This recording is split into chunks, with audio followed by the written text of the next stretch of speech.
may have, because I'm here to answer those questions. Karibuni sana.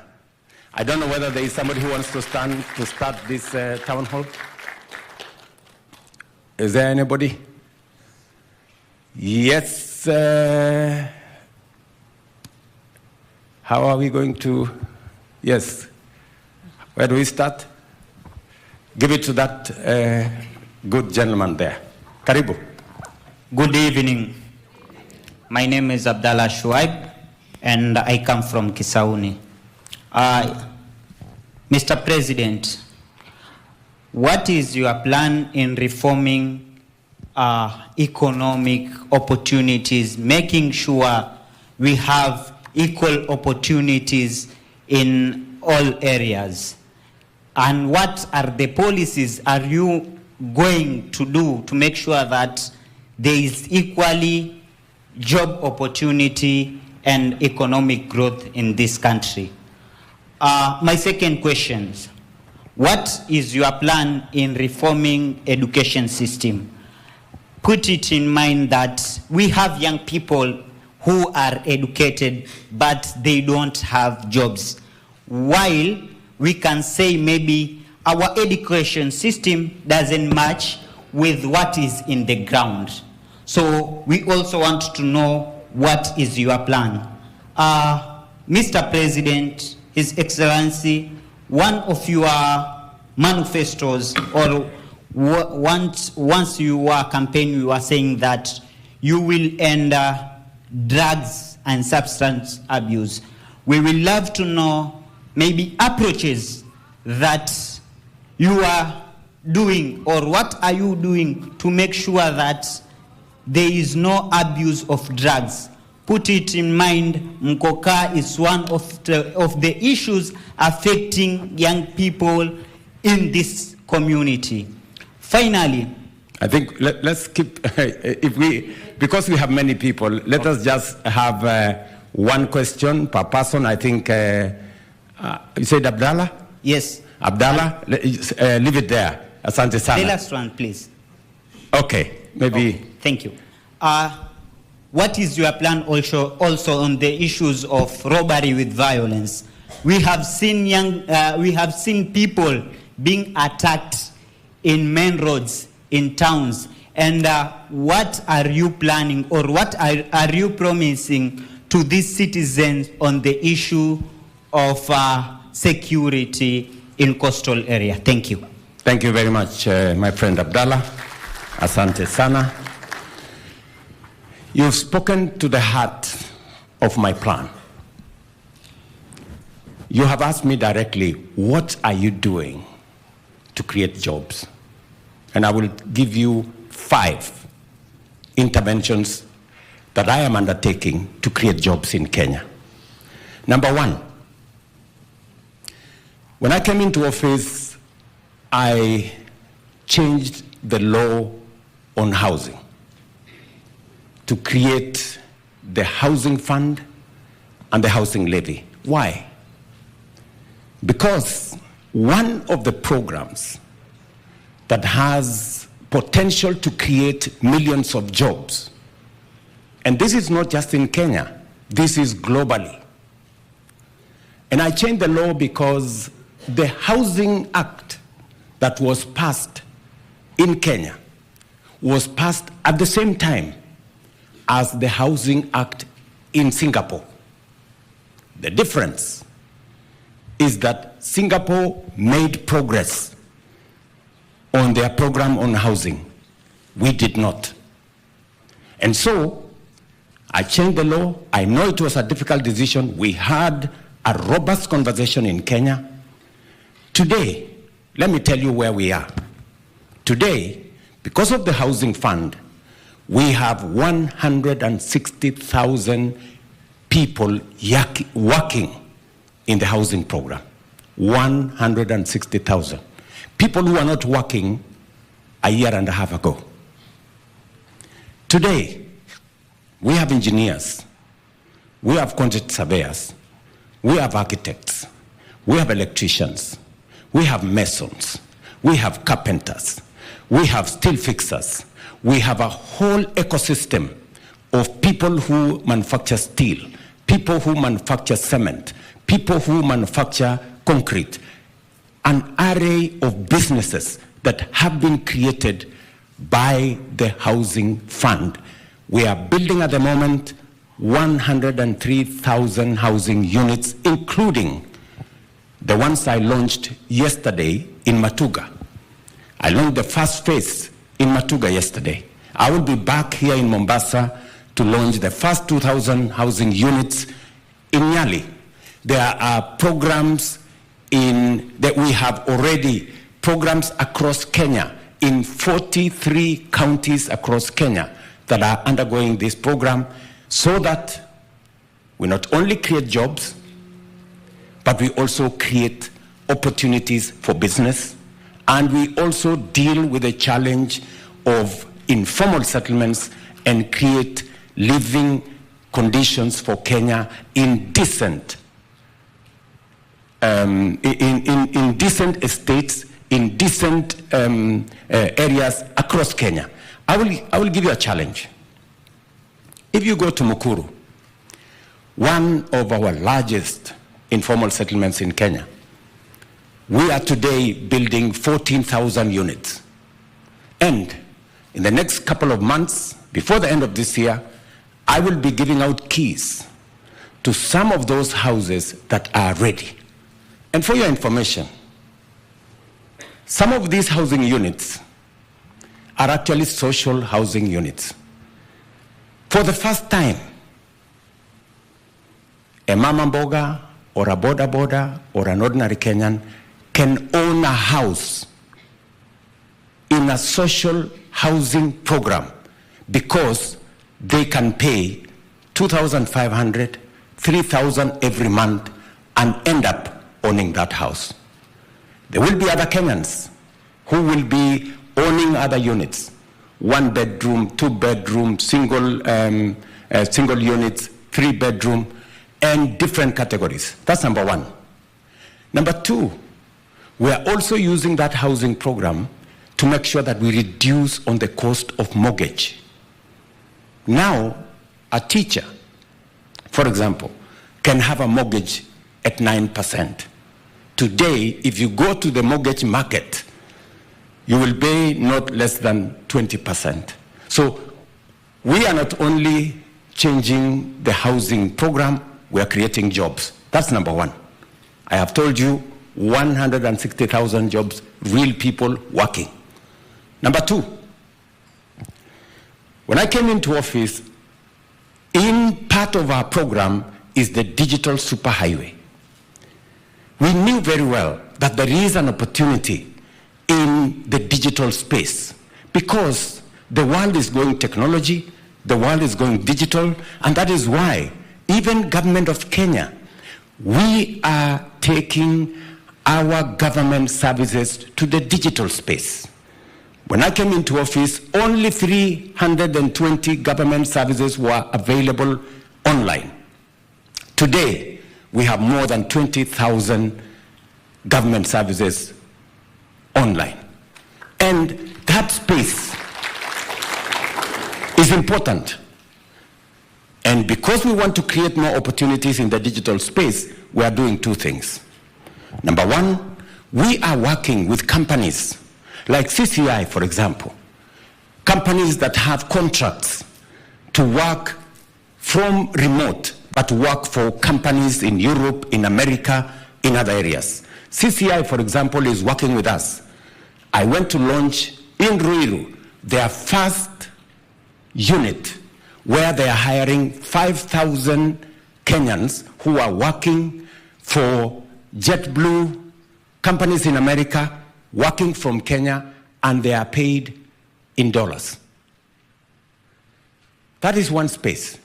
And what have we done? We have also done the second thing. We have changed the law on CDF. And we've changed the law on CDF so that it becomes possible for us as a country to invest in ICT hubs. And I have agreed with all members of parliament that every ward will have an ICT hub. I was there yesterday. I was in Kinango yesterday at the Technical Training College in Kinango. And I spoke to a gentleman called Juma. And Juma was telling me how he is making money on forex trading. And this is a student who is in Kinango. I went to Matuga yesterday. At the Technical Training College in Matuga, I met the same. People who are monetizing their talent, people who are earning money on the digital space. And I have been to many parts of Kenya and witnessed many young people in Kenya who today, courtesy of our ICT hubs, they are monetizing their talent, they are working online. Some of them are students. In fact, very interestingly, I went to one school in one college somewhere in Nandi. And I met a gentleman called Brian.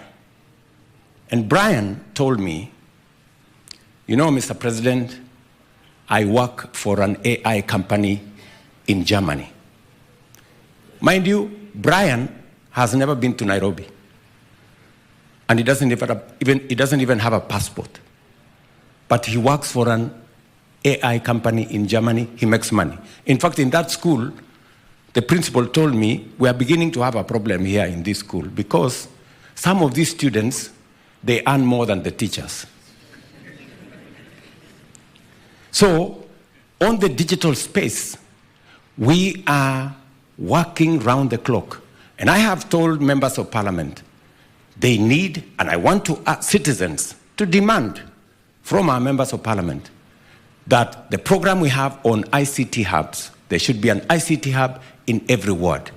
We can connect millions of young people to jobs on the digital space, to e-commerce on the digital space, because what government is going to do, members of parliament are going to build the ICT hubs, the government of Kenya is going to deliver internet, the government of Kenya is going to deliver trainers, we are going to deliver computers.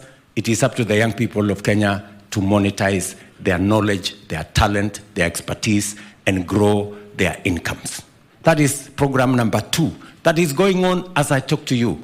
We have already distributed 16,000 computers to all our TVETs in Kenya today, not tomorrow. And there are 120,000, mark that number, 120,000 young people in our TVETs who today are earning on the digital platform because of our training and because of what we have done in that digital space. Number 3, what are we doing? You asked me, what are we doing to create jobs? Number 3, we have a big program with the Ministry of Labor. In fact, I was today with my principal secretary for labor, Shadrach Madime. I don't know whether he's anywhere in this auditorium, he's somewhere else. Shadrach Madime was with me today. I have changed the management of NEA, National Employment Authority, so that we can tap into opportunities to work outside Kenya. What are we doing in that space? I have negotiated many opportunities. Many people have been asking me, Mr. President, why are you traveling? Yeah? And I want to use this opportunity to answer them. I have been traveling to make sure that I connect Kenyans to jobs, both in country and outside country. We are signing 19 bilateral labor agreements with different countries. In fact, we just concluded one with Germany. So that what happens? So that some of our talented young people, because this is what other countries like Philippines have done. When you have good quality labor, you can use it to drive our economy. In fact, remittances from Kenyans, very hardworking Kenyans outside Kenya, is all the way to about $4 billion. So that is a space we want to use because Kenyans have good education, they speak good English, they are self-motivated, they need less supervision. Any company anywhere in the world will want to hire a Kenyan. And therefore, we must use it because it is the asset that we have. And that is what I have been doing to try and connect Kenyans to jobs outside Kenya. I said today, for example, that those opportunities are available. In fact, if you go to the Ministry of Labor website, there are approximately 400,000 jobs as I talk to you today. Different types of jobs. And that's why I was saying today, some of those jobs, like the ones for nurses, for example. I was in Saudi Arabia the other day. They want 2,500 nurses. We are unable to meet that quota. And Saudi Arabia pays even for tickets. You don't have to pay any ticket, you just need to be qualified. And there are other countries we are negotiating so that we can get opportunities for Kenyans to work, not just in Kenya, but outside Kenya. Number 4, you asked me, what am I doing to create jobs? Number 4,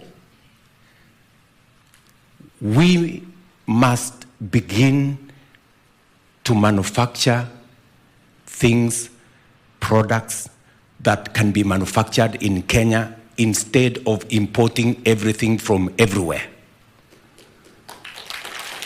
There was a time we were importing toothpicks, imagine.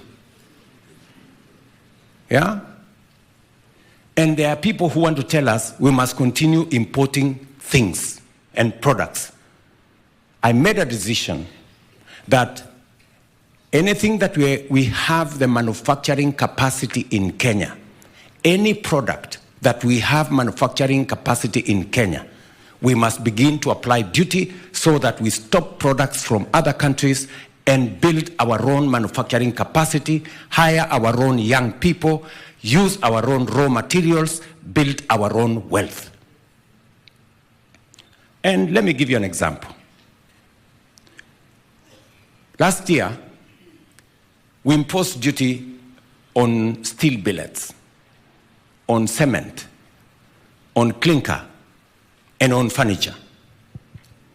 There was a bit of noise last year because I put down my foot and I said, look, if we have manufacturing capacity in Kenya, somebody explain to me why we continue to import these products. Do you know what happened? Because we put duty on those products, steel, for example, steel billets, 11 companies that had closed down because we had opened the door for importing of steel billets. 11 companies today, hiring 16,000 Kenyans, have opened. And they're now hiring Kenyans and producing steel billets locally in Kenya. You know what's interesting? The same people who were complaining last year, I met them this year. And they told me, Mr. President, you see, that duty you imposed on that product last year, I told them, why don't you reduce it from 17% to 10%? They told me, no, keep it at 17%. Why? Because they had now invested in Kenya. They were producing those products locally. And do you know what? We saved 100 billion shillings of foreign exchange because of stopping to import steel billets. These are statistics that are out there, right? So it is partly why our dollar situation is stabilizing, because we have stopped importing things, products that we can manufacture locally. 11 companies that had closed down, steel companies have opened. They are hiring Kenyans. They are using our local products. Do you know what? I was in Taita Taveta today. And one of the things I'm going to do next month is to go to Taita Taveta, where we have iron ore, which we have been exporting as a raw material. And many people were telling us stories. Now, the same companies who were complaining to me last year, they have said one of them is now going to invest in Taita Taveta iron ore, not to export, but to manufacture steel locally using raw materials from Taita Taveta County, including all the other counties where we have iron ore. That is the difference we make when we make the right decision. So we are building our own local manufacturing capacity. And what are we doing in that space additionally? We are making sure that we support local manufacture. It is the same reason why we said diapers, bumpers. We have 10 companies that are manufacturing these products in Kenya. Explain to me, somebody, why we should continue to import these products from other countries. Explain to me why we continue to export our jobs. We have cotton which we are growing in Kenya. We have nowhere to sell our cotton. We cannot use it to produce our own products because we are importing everything. And that's why I said, this year, God willing, we want to make sure that we build our own local capacity. Industrialization, manufacturing, value addition is the way for us to go so that we can create more jobs, create more wealth, and grow our economy. So we are not only expanding our manufacturing capacity, we are stopping unnecessary imports of products that we can manufacture locally so that we can expand our products, our manufacturing. And thirdly, on that space of creating jobs, now have 6 new special economic zones. In fact, export promotion zones in Kenya. So that product is, that space is going on. And one of the products that, one of the areas we are going to deal with is right here in Mombasa, in Dongo Kundu. I just announced that we now have a partnership with Afri-Exim Bank to unlock the first 500 acres of Dongo Kundu for industrial productivity. So I have given you 5. I have told you, number 1, our housing program is creating jobs. Number 2, our digital space is creating jobs. Number 3, our export of labor is creating jobs. Number 4, our manufacturing is creating